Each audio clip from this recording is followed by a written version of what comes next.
Welcome to Legends in Leadership, brought to you by ISF and the Carrington Group. Legends in Leadership is an inspirational podcast featuring the stories of leaders who are making a difference. Our goal is to inspire you with the stories of leaders who come from humble beginnings, overcome challenges, and ultimately rise up to make a difference in people's lives. Hello, and welcome to Legends in Leadership. This is Jason Smith, your host and a family officer with the Carrington Group. Joining me today are my co-hosts, Dr. Blair Ritchie, Executive Director of ISF, and Tyler Tallman, also a family officer with me at the Carrington Group. As we do every week, let's kick things off with our leadership trivia question. We are fascinated by the stories of leaders who come from humble beginnings and rise up, overcoming challenges to make a difference in the world around them. So, Dr. Blair, let's hear our leadership trivia question. All right, Jason, we're going international on you here today. I don't know whether you knew this, but Bloomberg puts out a list of the most influential people in the world. And so today's trivia question turns up as the world's 13th most influential person. He also is the second highest followed politician on social media today, right behind President Obama, okay? He was not born into wealth or fame like many of our leaders we highlight here. In fact, he actually comes from what is known in his country as one of the, quote, other backward castes, one looked down upon by the powerful as being disadvantaged. As a child, he sold tea in his father's little tea shop and later had his own little booth. And yet he navigated the political intricacies of his country and now serves as her prime minister. So who is today's legendary leader? I'll be back at the end of the show with the answer to that one. You said Obama is first and being followed. I would assume it'd be Trump. But well, worldwide. Worldwide, okay. Interesting. Worldwide. Learned something new today. Yeah. Well, very excited to welcome our guest today, Carlos Vaz. He came to the United States about 16 years ago from the country of Brazil with just $300 in his pocket. And today he owns a thriving real estate business based in Addison, CONTI, which buys and operates apartment communities throughout North Texas. Carlos is the second youngest of 9 children, one of 6 boys, and has a fantastic story of coming to the U.S. and finding his path and success. And so, Carlos, welcome to the podcast. Oh, thank you. Thank you for having me here.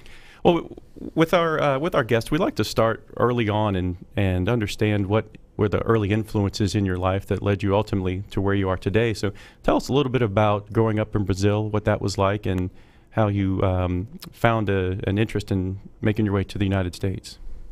Sure. Every time I think about my family and where I came from, right, one thing always comes to mind, gratitude. I think that growing up, we didn't have much. I mean, when my parents got married, they had this house made of, you can say, mud and bamboo in the middle of nowhere with no running water. So both of my parents didn't have any education whatsoever.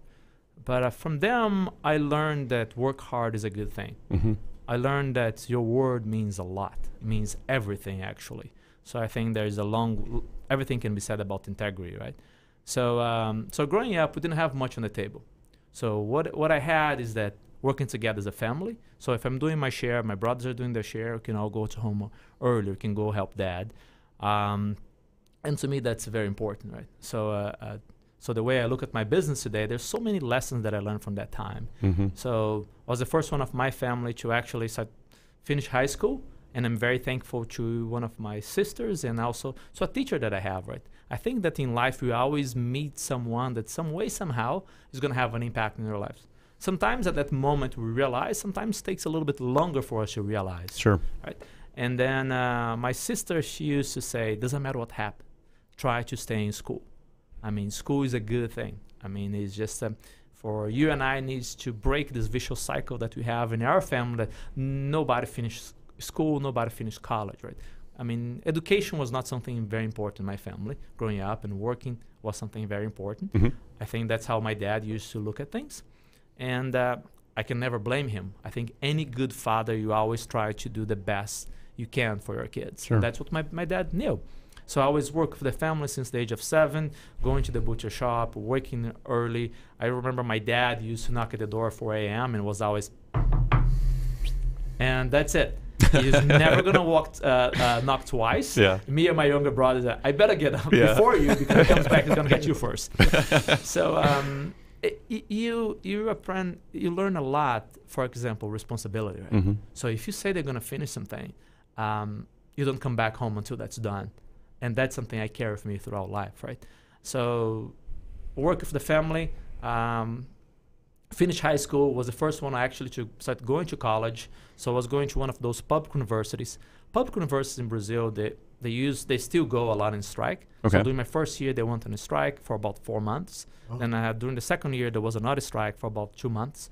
And I was studying law back then. I said, this is going to take forever. Yeah, right. So that's when I said, perhaps I go overseas, I find any type of internship, then I come back.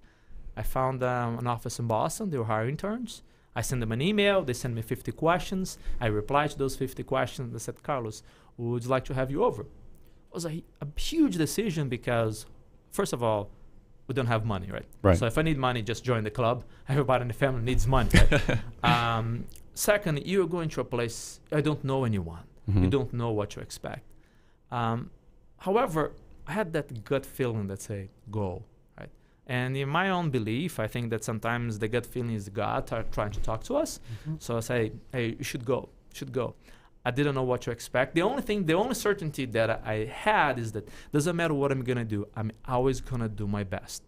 I think that's people need to stop and think that we have control of our actions, right? You can always decide upon every day how you're going to behave. Mm-hmm. So to me is that I always need to try my best. So I went to the U.S. By the time I paid for my ticket and I got to Boston, I had $300 in my pocket. I met other people from Brazil, and they had this attic available. I said, I'll take it. It was $350. So my P&L was negative, $50 negative day one. So I need to go find a job. So my first job was actually a newspaper warehouse, load and unload trucks from 2 a.m. to 6. So you just need to get to 2 a.m. The first truck gets there at 2:30. So you start helping unload the trucks. They open the warehouse at 3:30. So you help all the cars and everything else. Then you need to clean.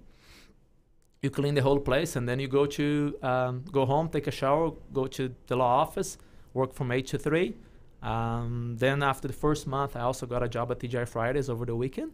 So happy birthday. And this is I don't like that song because it's in my head. And then going to school during the night. Wow. To me, I think education is something that I believe that we should never stop learning. Mm-hmm. We can always be learning, make yourself a little bit better. And it's interesting, the moment you believe that you can make yourself a little bit better, you're going to see how impactful that is to yourself, sure, to your family, to your business, everything that you surround yourself with. So what are some of the ways as a leader you try to share this knowledge, share this experience, and encourage others to take up a little bit of that own personal responsibility, improving themselves? How do you help others in your organization or just around you begin to take some of those steps? Sure. I think that, to me, the most important thing, I can never tell anyone what to do. Mm-hmm. I think that we need to decide what we want to do, right? So what happens if you turn the TV every night and you're watching TV for 4 or 5 hours and you look 2 years from now, so where you're going to be? It's very predictable. You're going to be sure, at exactly the same place, right? That's sure, the whole definition of insanity, right? Doing the same thing, expecting different results. Right. So, and hope is never a strategy. So that's another point, right? Mm-hmm. So whenever I'm sharing my story, I say, listen, I came here with nothing, but you have the most fertile soil, which is called the USA. Mm-hmm. USA is indeed a blessed country. Sometimes people take this country for granted, so it's a different story. But then, whenever I'm sharing my story, I say, listen, I did my own way. What would you like to do for yourself? You have to decide how you spend your time, how you surround yourself with the right people, right? Mm-hmm. So we always need to make the choices, right? I surround yourself with people that they believe in you and they expect you to become greater than yourself. So that's great. Whenever you find someone that's put yourself down, change your friends. Oh, right? yeah. So, when was the last time you stopped to read a book? And and I think the knowledge comes for so many different ways, right? Listen to people, reading a book, networking. You always need to look for ways. Mm-hmm. So when I'm talking to someone, I want to inspire someone. I say, listen, I tell my story, but now what are you going to do to yours? How are you going to write your book? Yeah.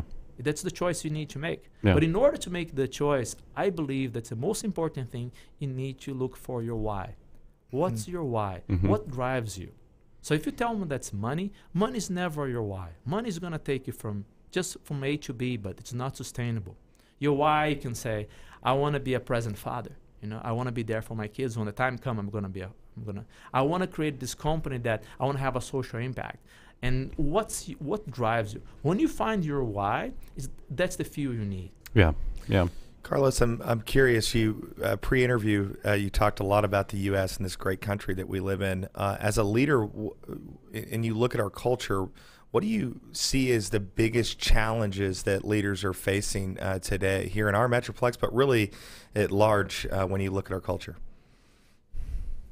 The biggest challenge I believe people are facing today is that they are forgetting what the founding fathers built this country upon. So what this country means all about.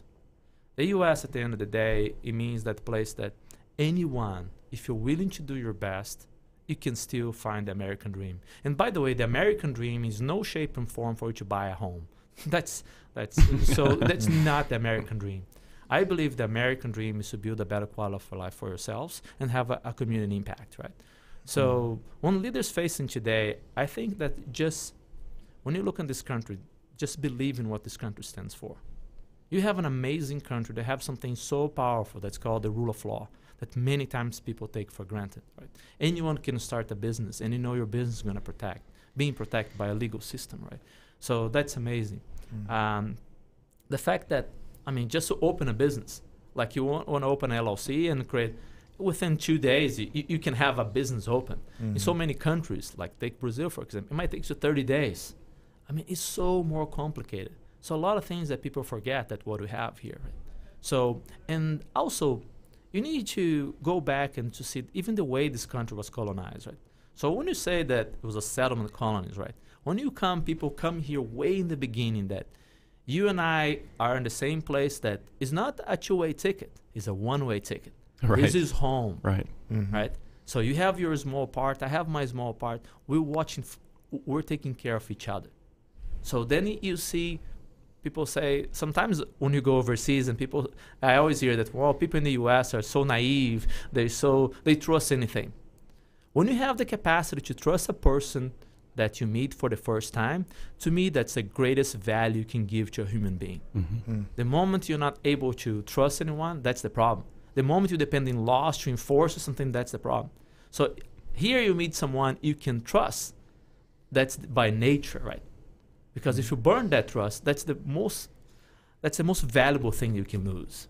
So it might seem naive from other cultures that aren't operating from that same assumption. Yes. So what looks like being naive is actually helping the culture and interactions to be more fruitful.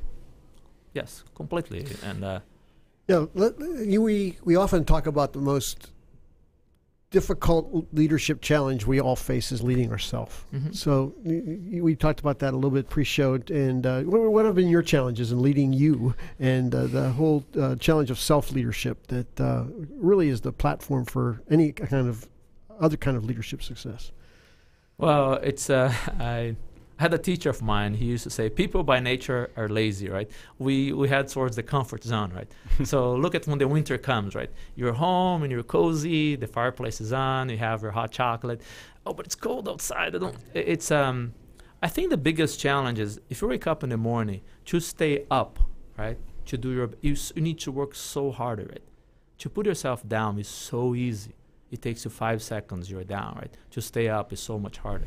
So I think that the biggest challenge is always look at myself and say, number one, I always believe that you're not perfect. So the moment you think that you're better than another person around you, that's a problem. So self-leadership to me is that look at yourself, how can I become better today? You lead by example. The moment you make yourself a little bit better, right? The moment you wake up in the morning and you turn to your wife and say, good morning, hey, I love you, thank you for this year. And you turn to your kids, hey, good morning, I love you. And you get home and you get your job.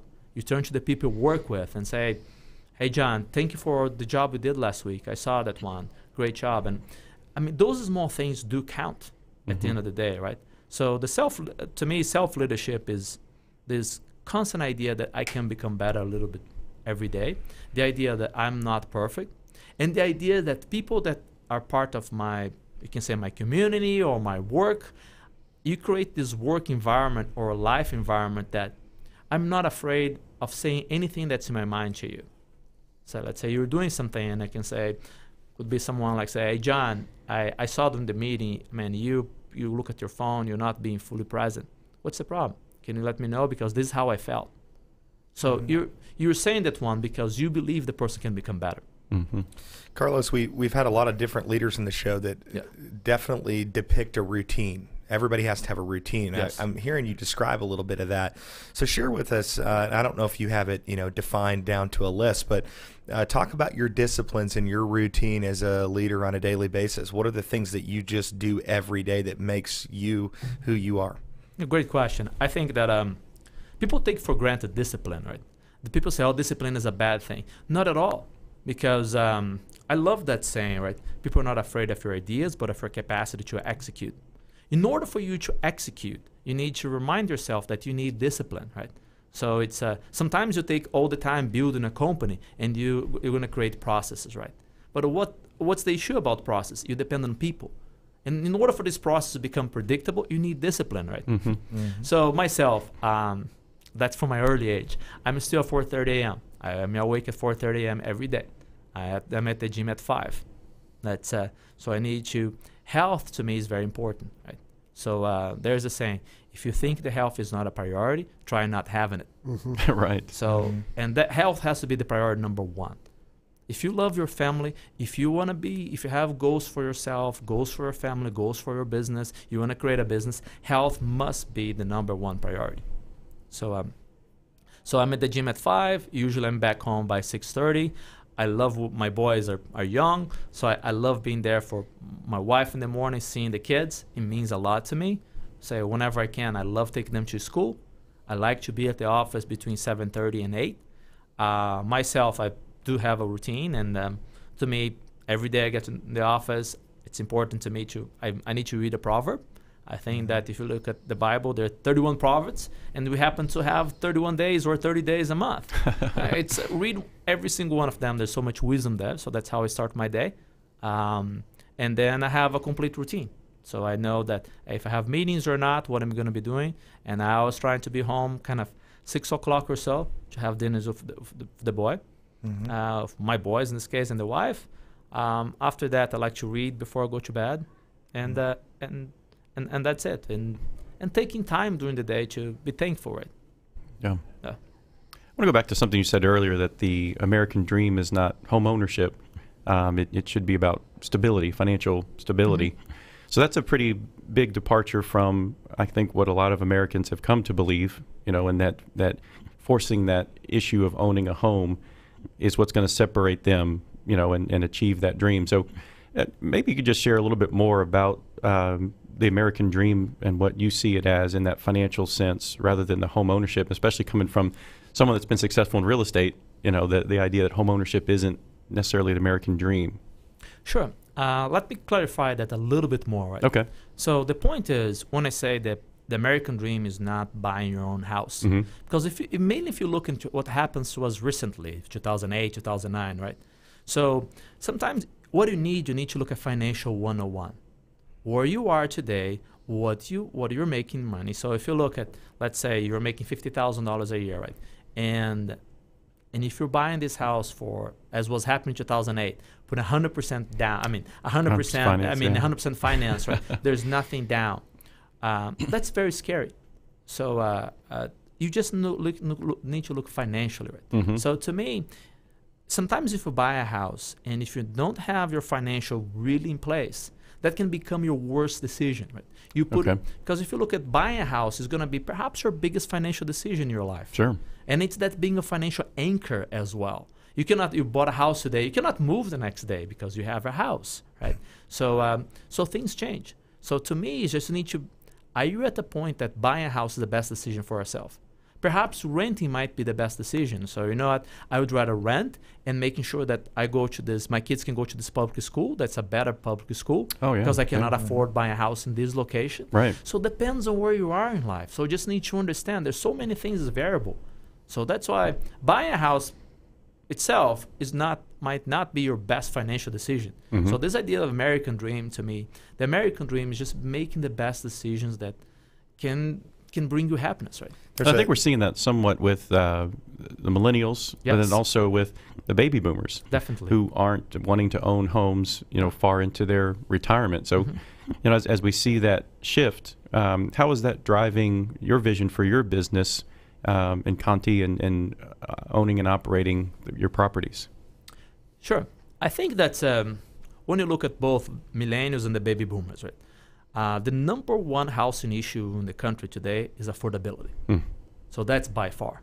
So we can even look at Dallas, for example. Even in our own backyard, the cost of a house is going way it's up. Amazingly, yeah. And the rent is going way up. Mm-hmm. So, and if you look at the baby boomers, among the baby boomers, you can say 1946 or 1946 to 1964, 42% of them has zero in savings. Wow. So that's a staggering number. Yeah. Right? The cost of health insurance is also going up tremendously, right? Mm-hmm. And if you are probably in your 70s or and up, it's not something that you can get a second or third job. So it's your choices are very limited. So the idea of buying a house, it becomes very questionable, right? And where you can find. So trying to find a house in Dallas that you'll be paying, let's say, less than $300,000 in a good location, it becomes much more challenging. Sure. So, and for the millennials on the other side, our one of the biggest bubble we have in the country today is the student loans. Yes. Student loans today is at 1.5 trillion. So my wife is a great example. When we got married, she had a big student loan. So that's a big burden that you have. So if you see for that person finish college today, there's a good chance you might have $30,000 to $50,000 in a student loan. Good luck for you to get a first job after college, right? Getting paid maybe $40,000, $50,000 a year. So can you afford to save 20% down to put it towards a house? No. Not likely, no. Can you afford paying more than 40, 50% of your income towards rent? No. So that's how more like in our business, we're very focused on what we call workforce housing, right? Okay. In areas that you have a strong middle household income, but where people are paying less than 35% of their income towards rent. So they can still have a quality of life. Yeah. There's a practical side to this too. The tax benefit for the millennials. The idea of the American dream to go buy the house because, hey, not only am I going to gain equity in that house, but now I'm going to have all these great write-offs. Well, based on our new tax laws, there's a lot of things about that aren't as attractive as they used to be either. I'm curious as well. I was reading in your article talking about sustainability a little bit with prices, and my wife and I lived in Uptown for 7 years, and before we bought our first house, I was just amazed by the growth, of course, downtown and surrounding. I think what's happening down there is absolutely amazing and pretty cool, but I'm also curious from your standpoint, how sustainable, we're in this amazing booming Dallas economy, but how sustainable are those prices per square foot for these high rises that are popping up everywhere, and people are paying really outrageous prices? From your opinion, how sustainable is that? Like, where is the bubble going to break in your opinion? Well, when it starts raining, you can tell who has an umbrella or not. I like that. So if I were to look what's happening, and not only Uptown, I mean, that's all over the U.S., right? Mm-hmm. So any new construction today, the challenge you have, right? Cities are waking up. Like if you look at Dallas, for example, what happened kind of in the 80s, that massive amount of construction that you have, your garden style, that cities say, come on, you can build anything that you can build a 300 unit on almost on a 40-acre piece of land. A lot of cities are not allowing that anymore. Plano, Frisco say, listen, this garden style is not as good. We need to have diversification. In this 30 acres, I need to have multifamily. I need to have office. I need to have retail. Because when I have more diversification, right, I can have more stable income. Because the way the suburbs were created after World War II, it didn't work. They realized, there's a great book on the subject, it's called The End of the Suburbs. They realized that with time, the all the suburban area, the cities are not collecting enough revenue. So what's happening now in places like Uptown, the cost of the land is way up. We're in Dallas, right? Unemployment in Dallas, depends on where you are, is less than 3%. Cost of labor, way up. Cost of material, way up. So the entry-level rent now is much higher. So who's going to be paying for that? We're still attracting a lot of people moving to Dallas. So last year we had 146,000 people moving to Dallas. It's about 400 people a day. So it's staggering very strong numbers. And some people are coming from California or New York, much expensive cost of living, comes here. So, wow, I can afford. I mean, my Uber driver yesterday came from Miami, and he was saying, Carlos, in Miami, anything, I was paying $2,500 per month in rent. I found something in Plano for $1,500. I'm so happy. Yeah. And that's the Uber driver, right? And to me, that's too expensive. So my concern about that is that when the next recession comes, right? Let's say you and your wife are talking, say, what's your big expense? Is rent. So if you're paying that 50% or more towards rent, that's going to be the first thing that's going to go. So that's going to see the problem about it. You can build, but at some point, you're going to have some issues. Thanks for sharing that. That's really interesting to me. Talk a little bit about what you guys are doing and who's your target market at CONTI. Well, for us at CONTI, right, we buy and manage apartment buildings in the greater Dallas area. So everything we do is we're very only. At the end of the day, we're a very boring company. We're very focused, right? I think focus can describe us very well. So we only buy a multifamily in Texas, inside of Texas, only Dallas. Because we self-manage, everything is us. We almost a little bit over 180 people in the company. We believe a lot in Dallas. We believe a lot in Texas. So if you look at our economy, it's unbelievable. Last year we had our GDP growth last year was over 6% for the state. That's unbelievable, right? And I mean, coming from Brazil, sometimes I make fun of my friends from Brazil. Say, we better get the economy in Brazil in a better shape because Texas is getting close. So in no time, Texas is going to become bigger. So the way we look, right, how can you find properties in the greater Dallas area that we can buy and manage well that's able to produce cash flow day one? So in our case, we don't want to build anything new. So typically we're buying properties at 70s or 80 vintage in areas that have a strong median household income. So at the end of the day, in that 3-mile range, we need to see a median household income above $50,000. So areas that you're going to find a more stable retail, schools, all that diversification, that's important to us. And we always look more the long term. So that's how can we be able to mitigate? I think Warren Buffett was very wise when he said, rule number 1, don't lose money. Rule number 2, listen to rule number 1. So we have a very similar approach, right? And at the end of the day, we say a lot. Multifamily happen to be just a product. Our main thing at the end of the day is the company culture, our people, our process, and how we come together. That's great. Talk about a project you're working on right now you're excited about. Actually, I'm very excited. Anything that we're touching, I'm very excited. Because it's very hard for us to give the thumbs up in a project. So typically we're going to look at 50 or more properties to say that we're gonna buy one. It's very, very hard. So whenever I see, because the only certainty that I have is that the project today is good. The project tomorrow is going to become better. Because we're constantly improving. We're constantly believe we can do better. So whenever we close a property, we're going to see to our leadership team and say, listen, what have done wrong? What have done right? How can it become better the next one?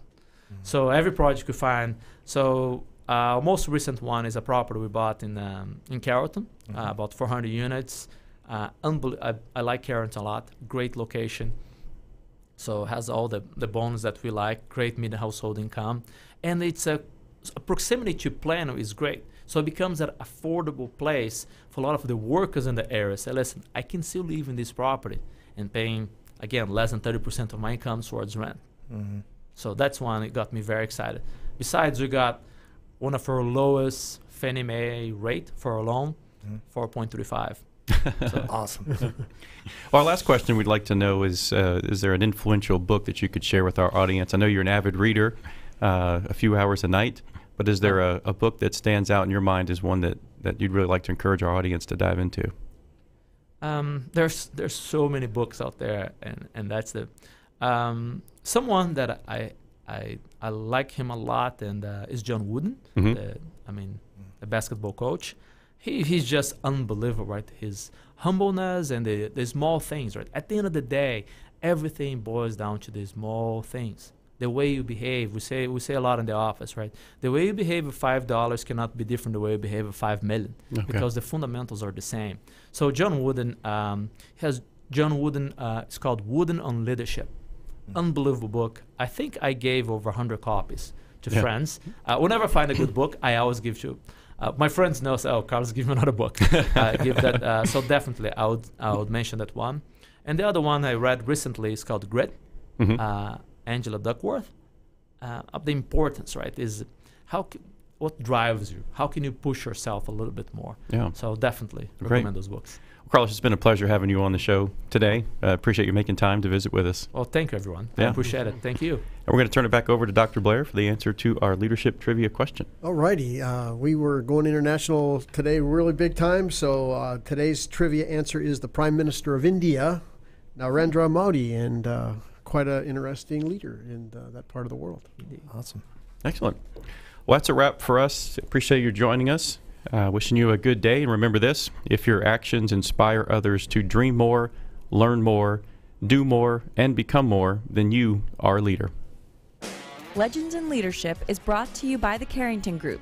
Carrington Group is a family office with a passion for helping business leaders and their families make smart choices and fulfill their highest aspirations.